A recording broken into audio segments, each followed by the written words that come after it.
Hi again, Mark here from Talkingbass. This week I'm going to break down an incredibly famous riff that some of you may have pondered over long and hard.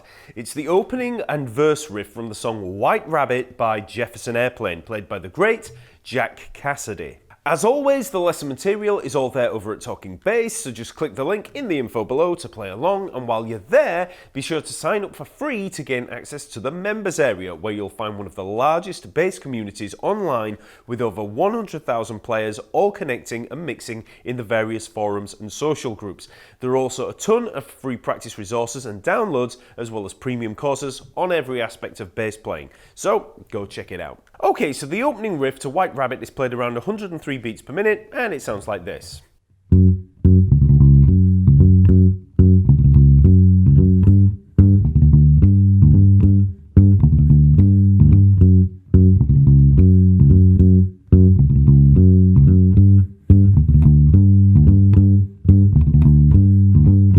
The riff is pretty much based around an F-sharp Phrygian kind of vibe, so just think minor but with a minor second thrown in there.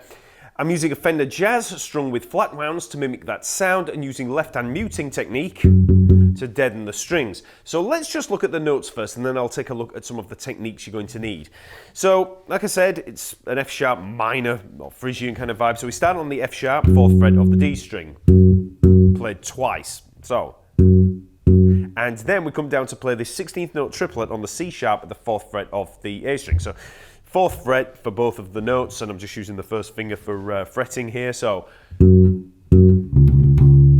okay, so it's a triplet, so it's 3 notes and then held on the 8th note. So, okay, so 4 notes in also. Then back up to the F sharp on the 4th fret of the D string. And then we back to the C sharp and back up to the F sharp. So all just alternating between those 2 notes. And then we're back to the beginning, so.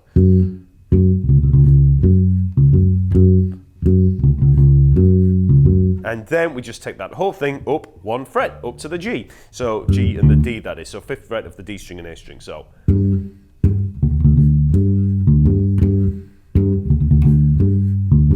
And then back. Okay, so that's it. We've just got that single bar there just played round and round, so.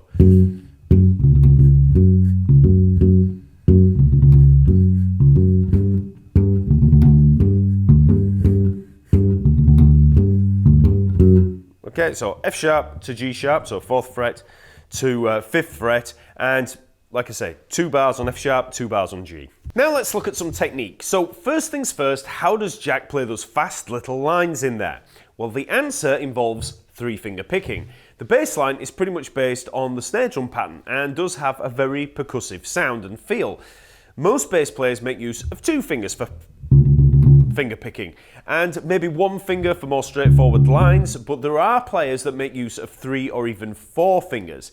3-finger picking does tend to take place more in the modern hard rock and metal style, so Billy Sheehan and Alex Webster are 2 high-profile examples. But as White Rabbit shows, there are other examples of 3-finger picking from way back in the 1960s. So let's just look at the basics of the technique. There are several ways you can play with 3 fingers, but the most common is to work through the fingers in the order 3, 2, 1, or ring, middle, index. If we were to just use basic rest stroke on a G at the 5th fret of the D string, we could play groups of 3 like this. Okay, so each time I'm bringing the fingers into the thumb on the adjacent string and looking for consistency of time and tone. Now, when you first start out, that 3rd finger is going to be very weak, so it's going to be, a little bit quieter maybe than the others, or maybe you'll be overcompensating and making it a bit stronger. But either way, you want to kind of aim for a consistency. So, okay, but start out really, really slow. 1, 2, 3, 1, 2, 3, and then just build up speed. And if you want, you can accent with that 3rd finger just to give it more of a 3 feel. You can play groups of 4, 5, or whatever with 3 fingers, but to begin with, just get used to playing groups of 3. So 1, 2, 3, 1, 2, 3, 1, 2, 3, 1, 2, 3.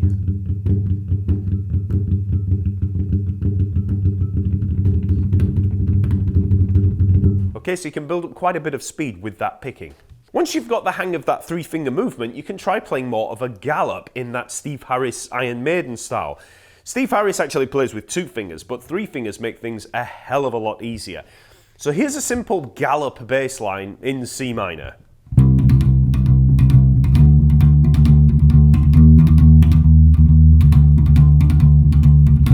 Okay, so I'm just on a C there. And just playing 4 iterations of the gallop. So I start with the first finger, and then I play the little gallop, 3, 2, 1. So we have an 8th note, 2 16th note rhythm here. So the accent actually comes on that first finger.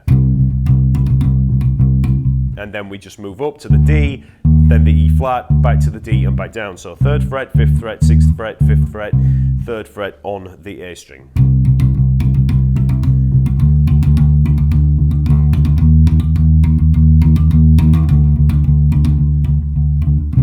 Okay, and then just build up speed on that gallop.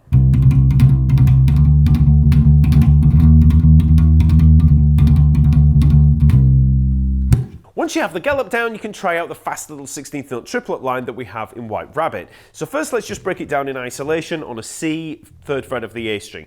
Now the triplet leads into the beat. So if we're leading into beat 1, for instance, we would have 3, 4, triplet 1. Okay, so 3, 4, triplet 1.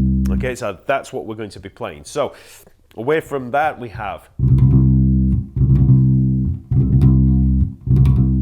Okay, so I'm using 3, 2, 1, and then 2. So a ring, middle, index, and then back to the middle finger. So we come down with that fanning motion, and then come to land back on the 2nd finger.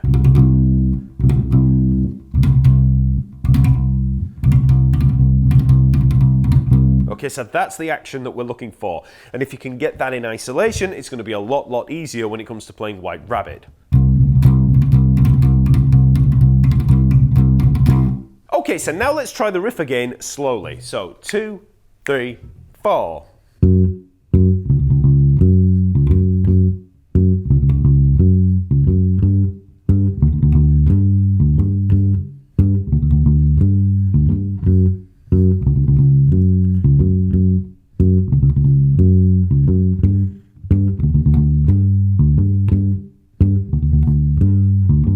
And then you can just build up speed.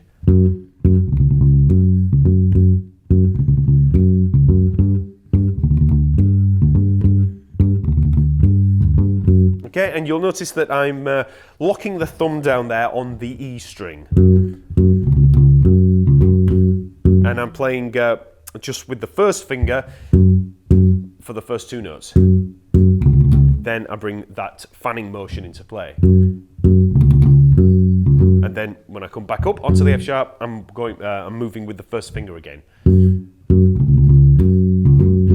Okay. As one last tip, as I mentioned earlier, I'm using left-hand muting to get more of that percussive deadened sound. You can get that muted tone in a variety of different ways. You can tape foam to the bass under the strings, you can use a tool like the Nordy mute, you can use rubber mutes like the original Fenders had under the bridge cover, or you can simply mute with the left hand as I'm doing here. To mute with the fretting hand, simply fret a note like the F sharp at the 4th fret of the D string that we started on.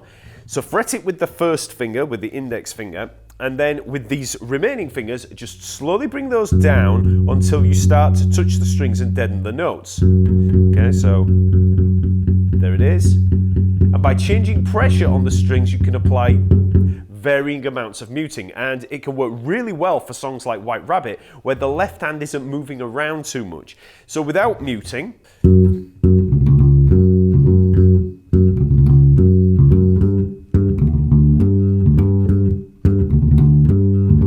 and now with muting,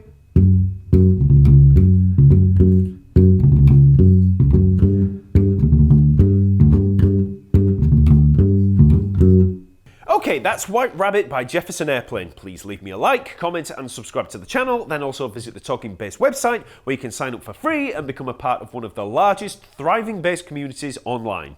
Okay, I'll see you next week.